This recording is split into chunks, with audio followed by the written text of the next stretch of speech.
Kyk net daardie oulike klein katjie. Direk vertaal sal dit wees, ag, just look at that cute kitten. Dis net nie dieselfde nie.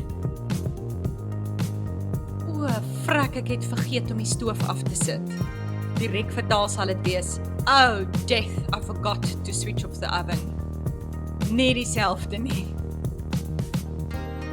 Ja nee, vandag is dit omtrent warm. Direk vertaal sal dit wees, yes no, today it's very hot. Verseker nie dieselfde nie. Die weer is lekker in Suid-Afrika. Direk vertaal sal dit wees, the weather is nice in South Africa. Mense gebruik selfs die woord lekker in Engels, net omdat nice dit nie doen. Dis mos waar. In Engels sal mens net sê, it is true. En ons kry net nie 'n woord daarvoor nie, so soms sê ons somme, it is most true.